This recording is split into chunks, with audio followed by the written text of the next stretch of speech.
Alors les enfants et les ados sont invités à descendre.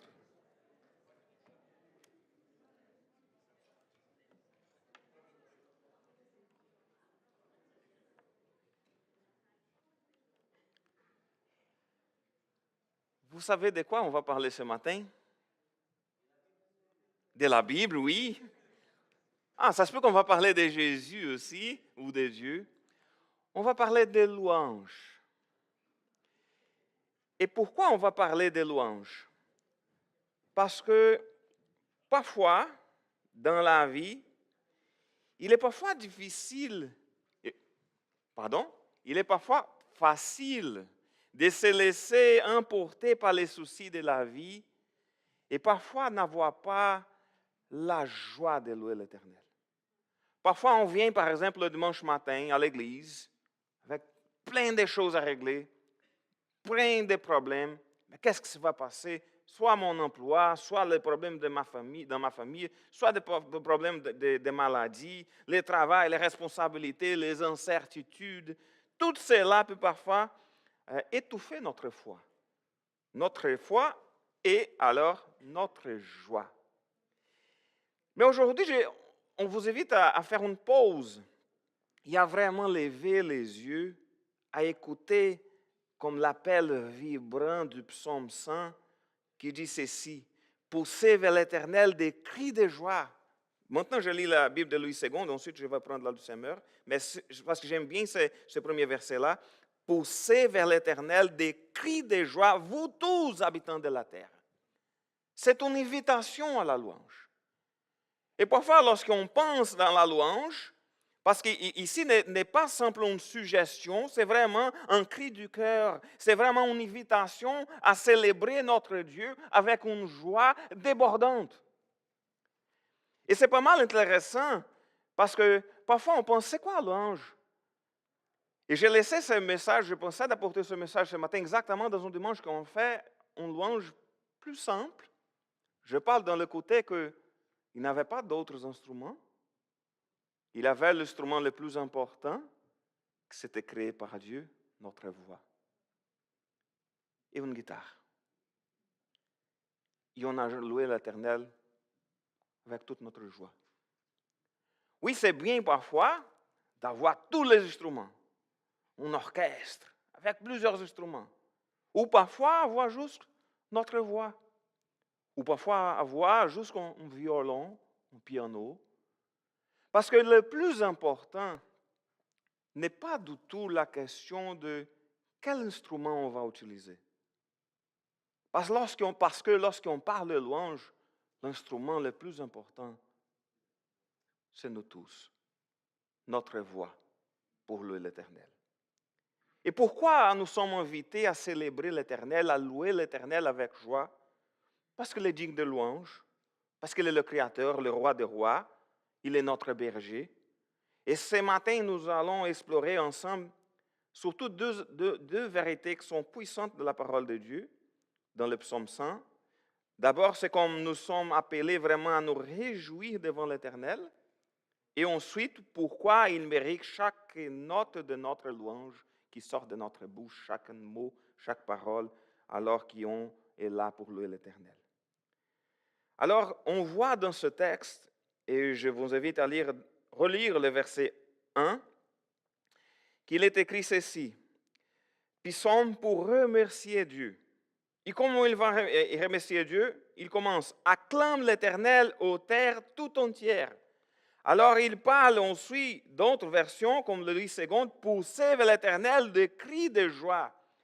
Alors on parle d'abord de la joie devant l'Éternel. On parle de la joie de le louer, de la joie de l'adorer, de la joie d'être là devant lui, comme pousser de l'Éternel des cris de joie. J'aime bien de cette traduction de Louis II, parce que c'est ça le sens du texte. Parfois, lorsque on écoute, c'est pas mal difficile. Je ne sais pas vous autres, mais lorsqu'on est ici, parfois, sous l'estrade, au moment de la louange, il y a des personnes qui, si on regarde, ça va nous décourager. Je sais qu'on doit regarder vers l'Éternel, mais parfois on est tout là, dans la louange, avec joie, Il y a des gens comme si c'était comme je suis obligé à être ici ce matin. Je suis fatigué. Ou ma tête est tellement loin d'ici que parfois la personne ne fait même pas attention à ce qu'on chante. Ou parfois, comme je vous avais déjà dit une fois, mon père, il dit ceci, ah, je ne chante pas. Je ne chante pas parce que ma voix, c'est terrible, je vais déranger tout le monde autour de moi. Alors, mais si vous regardez au moment de louange, il est là, souriant, il est là dans la musique, mais lèvres fermées, parce qu'il pense qu'il va déranger les autres. Non, ma voix, c'est terrible. Mais on parle de joie. On parle de pousser des cris de joie. Ici, il est question de la joie. On parle ici de tous les peuples, aux terres tout entières. On parle de tous les peuples ensemble louant l'Éternel. Alors ça nous apporte le défi d'apporter cette parole de joie à tous les peuples. Et aussi, nous aussi, lorsque nous nous rassemblons pour louer l'Éternel, que ça puisse devenir vraiment un moment de joie devant le Seigneur. Je trouve tellement triste des gens qui disent « Ah non, la louange, c'est comme un accessoire, c'est comme juste une préparation pour la prédication. » Ce n'est pas vrai. La louange n'est pas une préparation pour la prédication. La louange et la prédication font partie du service à l'Éternel. La louange est tellement importante. La louange, elle prêche aussi parce que ce sont des chants basés sur la parole de Dieu. On prêche aussi la parole de Dieu lorsqu'ils ont lu l'Éternel de tout notre cœur. Mais si on dit, ah, je vais chanter la joie de t'appartenir, ah, tu fais de nous nos enfants. Ici, là, une personne qui n'est pas en croyante, qui regarde parmi nous, on parle de joie, on parle de paix, on parle que le Seigneur, l'Éternel est mon berger. Et je parle comme ça, l'Éternel est mon berger. Mais écoute, c'est terrible cette affaire d'être chrétien. Regarde la personne à côté de moi. Alors, il faut être plus intentionnel de penser, hey, je suis devant le Seigneur, le Dieu Tout-Puissant. Et ça me fait rappeler, comme par exemple, Philippiens chapitre 2, il dit que c'est pourquoi Dieu, dans la souveraineté élevée, lui a donné, c'est-à-dire à Jésus, les noms qui est au-dessus de tous les noms. Et au verset 10 d'Éphésiens chapitre 2, il dit, afin qu'au nom de Jésus, tout genou fléchisse dans les cieux, sur la terre et sous la terre. Et que toute langue confesse que Jésus-Christ est le Seigneur à la gloire de Dieu le Père. Alors, il est question de savoir que la louange, la proclamation d'évangile, oui, c'est pour toute la terre, c'est pour tout le monde entier, alors qu'on puisse le faire avec joie. Acclamons l'Éternel. Et aussi, la première partie du verset 2, il est écrit « Servez l'Éternel avec joie ». Servez l'Éternel avec joie. Ça, c'est tellement important parce que parfois, c'est vraiment en contraste avec l'idée de je suis obligé. Parce que si on est là pour servir le Seigneur et on ne le fait pas dans la joie, soit si on parle de servir dans le sens de service, dans le sens de faire quelque chose pour le Seigneur, ou de simplement être des serviteurs de Dieu, même cela, on doit le faire avec joie. Parfois, si on trouve quelqu'un qui a dit « Ah non, je suis là pour servir le Seigneur, mais je suis là juste parce que je suis obligé, parce que j'ai donné mon nom. » Pour moi, là, viens pas. Assis-toi. On ne doit pas faire quelque chose pour le Seigneur parce qu'on a donné notre nom. On doit le servir avec joie. Ah, parce que mon nom était là dans l'agenda, alors je vais le faire. Ah non, Eduardo m'a dit de faire quelque chose, alors il m'a demandé, je l'avais dit oui, alors il faut le faire. De la joie. Alors, Eduardo, alors on ne va faire rien à l'église parce qu'on va attendre que la joie vienne. Non, cherchons d'abord la joie. On ne peut pas dire, OK, non, Eduardo, je ne fais rien parce que je n'aime pas la joie de faire quelque chose pour le Seigneur. Alors, il y a quelque chose vraiment qui ne va pas bien dans votre cœur si vous n'avez pas la joie de servir le Seigneur, la joie de le louer. Ça, c'est important. Louons l'Éternel avec joie. Alors, il est question du service, il est question de la louange, il est question de l'obéissance, mais il est toujours question d'un cœur joyeux. Et non de « Ah, je suis obligé à faire quelque chose, je suis obligé à être là ». Je ne sais pas vous autres, mais dans mon adolescence, parfois, je ne voulais pas venir à l'église. Et papa disait « OK, on y va ». Parfois, je disais, je n'aime pas, je voulais regarder la course de Formule 1.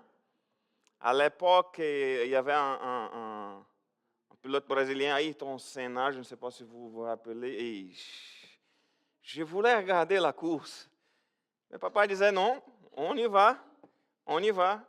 Parfois, il laissait, OK, aujourd'hui, mais lorsque j'arrivais à l'église, même si je ne voulais pas, j'avais de la joie d'être là.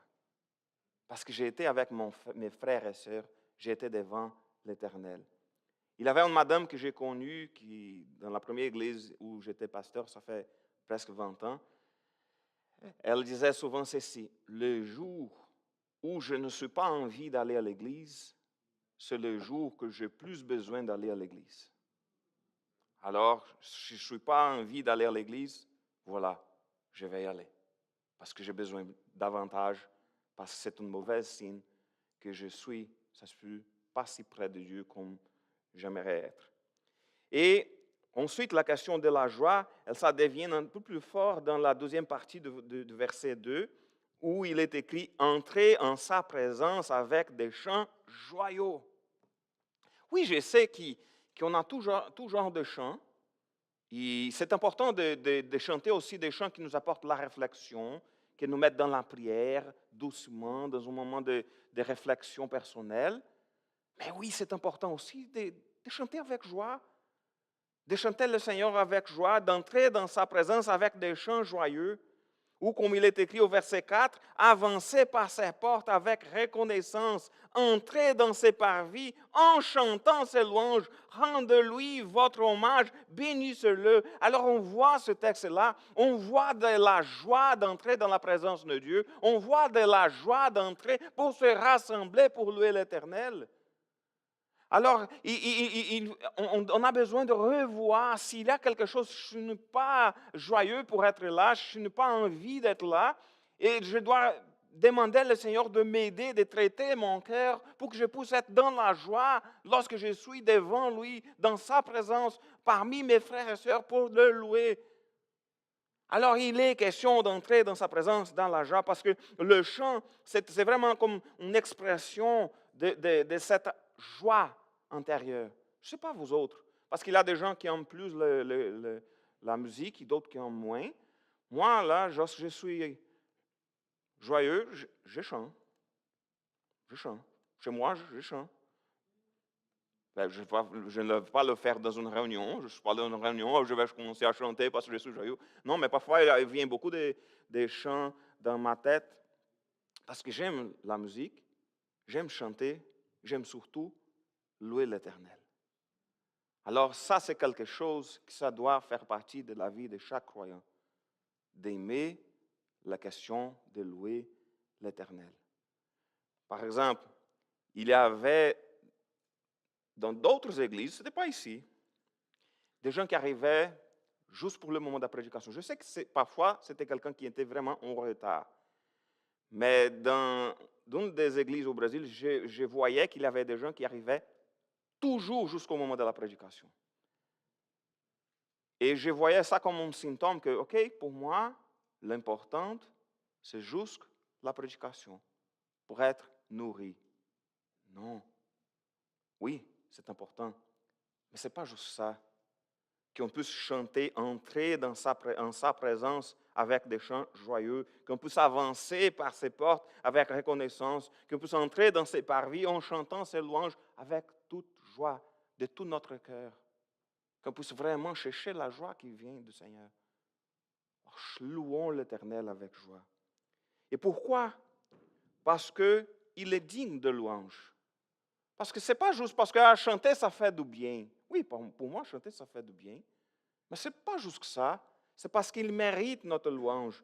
Pourquoi? Parce que d'abord, il est éternel, il est Dieu. C'est ça que c'est écrit au verset 3 au début. Sachez que c'est l'Éternel qui est Dieu. Alors, il vient parler, OK, on vient chanter, on va entrer dans ses parvis avec joie, on va chanter des chants joyeux. Pourquoi? Parce que c'est l'Éternel qui est Dieu et lui qui nous a fait. Alors, tout d'abord, c'est lui qui est Dieu, c'est lui qui mérite notre louange, notre adoration, et c'est lui qui est là, c'est lui qui nous a créés, comme dit la deuxième partie, c'est lui qui nous a fait. Alors, il est question de reconnaître, oui, il est le Dieu Tout-Puissant. Écoutez, quel privilège. Il a fait de nous ses enfants. Jésus, il a donné sa vie pour nous autres. Parfois, on est troublé par plein de choses qui se passent dans la vie, mais même malgré les épreuves, on doit penser, hé, écoute, j'ai beaucoup de raisons pour entrer avec joie dans la présence de Dieu, parce qu'il est mon Dieu, parce qu'il nous a fait, parce que nous sommes son peuple. Le Seigneur, il nous a fait, il a fait de nous ses enfants, et il n'est pas simplement nous a créés, mais nous a créés avec un but. On parle, par exemple, dans Éphésiens chapitre 1, le verset 11 et 12, « En lui, nous sommes aussi devenus héritiers, ayant été prédestinés suivant la résolution de celui qui opère toutes choses d'après le conseil de sa volonté. » Avec quel but?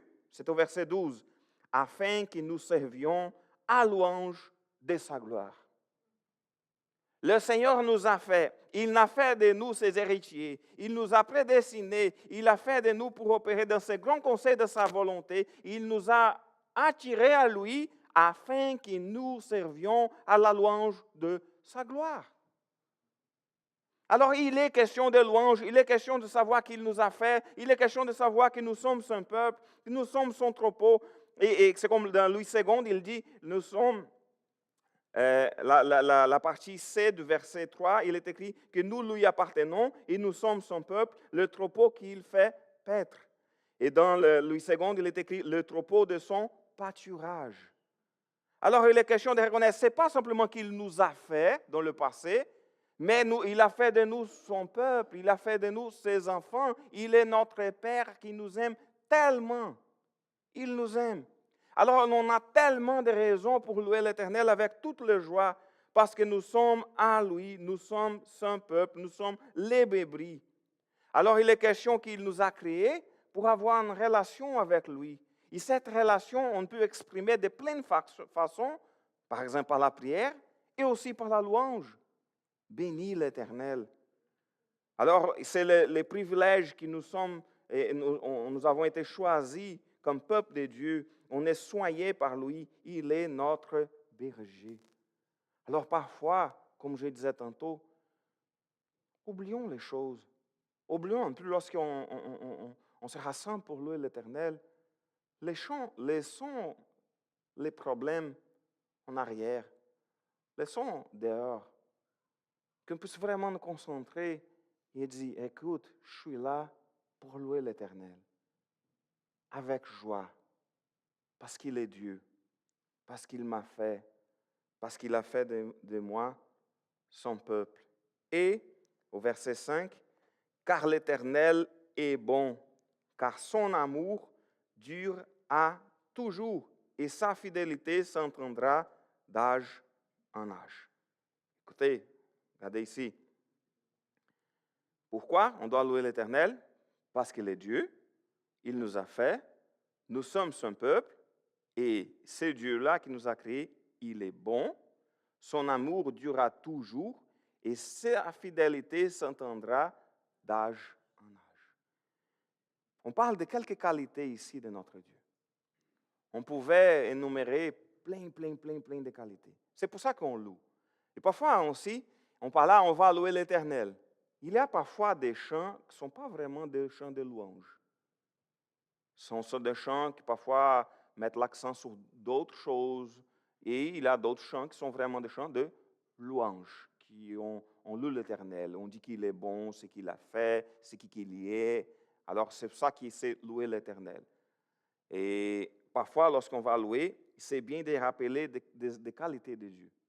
Parmi ces qualités, ce texte-là, il a souligné sa bonté. Il est bon.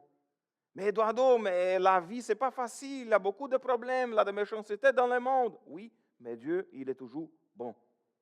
Il est toujours là avec nous. Ah, et son amour durera toujours, Eduardo, mais il y a un manque d'amour tellement dans le monde. On voit de la guerre, on voit de l'égoïsme, on voit beaucoup de problèmes et on va parler d'amour. Oui, parce que l'amour de Dieu, il durera toujours. Écoutez, il a envoyé son Fils unique pour nous donner la vie éternelle. Alors, il n'est pas question de penser, ah non, mais j'ai des problèmes. Oui, tout le monde a des problèmes. Parfois, on a des moments dans la vie où on a plus de problèmes. Il y a d'autres moments où on a moins de problèmes. Mais c'est la vie. C'est comme ça qu'il se passe la vie ici. Mais l'amour de Dieu, il est là, pas juste dans cette question dans le passé, que Jésus a donné sa vie pour nous autres. Ça, c'est vraiment quel grand amour, la plus grande preuve d'amour que ça pourrait exister.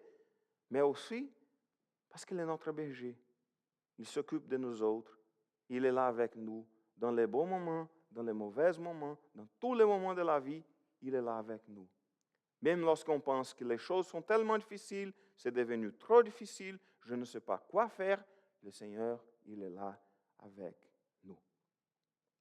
Et aussi le texte parle que sa fidélité s'entendra d'âge en âge. Il est fidèle. Alors parfois, il a quelques promesses de Dieu qu'on regarde dans la parole de Dieu. Et on peut vraiment faire confiance parce qu'il est fidèle.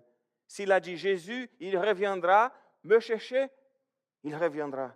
Parce que le Seigneur, il est fidèle. La parole de Dieu me dit que si on a la question de confesser nos péchés devant lui, il va nous pardonner de tous les péchés. Oui, alors on peut faire confiance à cela parce qu'il est fidèle. Mais la parole de Dieu nous a dit que celui qui met sa foi en Jésus, il a la vie éternelle. Voilà, on peut faire confiance à ça parce qu'il est fidèle. Lorsqu'il a dit qu'il a la maison de son Père et il a beaucoup de place, qu'il va nous préparer une place, on peut faire confiance à ça parce qu'il est fidèle. Alors lorsqu'on vient, on pense à la louange, parfois on pense à beaucoup de questions techniques. C'est comme parfois, je vous donne un exemple, lorsqu'on est pasteur, parfois, nous courons toujours le risque, en écoutant une prédication, de regarder l'aspect technique. Oups, l'interprétation, les points ne sont pas clairs, il a manqué quelque chose. On se perd là-bas. Et parfois aussi, les musiciens, nous courons le risque aussi de regarder, le drum n'est pas bon aujourd'hui. On peut parler parce qu'il n'y avait personne là-bas. Il n'était pas bon. Oh, le piano, on a eu des problèmes avec le piano ce matin. Écoutez, oublions tout cela. Ah, écoute, les choix des chants, c'était pas mes choix des chants préférés. Oublions cela. Entrons dans la présence de Dieu. Laissons notre cœur aller dans la louange. Célébrons-lui avec joie et qu'on puisse vraiment bénir son nom et louer son nom car l'Éternel est bon et car son amour durera toujours et sa fidélité s'entendra d'âge en âge. Il est Dieu, il nous a créés et nous sommes son peuple. Alors, chaque dimanche, lorsqu'on arrive ici pour un service, qu'on puisse vraiment avoir cœur de louer l'Éternel avec joie. Mais je suis fatigué aujourd'hui, je n'ai pas bien dormi. Essayez de laisser ça d'écouter et qu'on puisse vraiment nous concentrer dans la louange de tout notre cœur. Amen. Alors, parce qu'on vient de parler de louange, on va louer l'Éternel. Alors, je vous invite à un dernier chant, c'est bien ça? Et on va louer l'Éternel encore une fois avec joie. Je ne sais pas si c'est un chant joyeux. Oh, OK.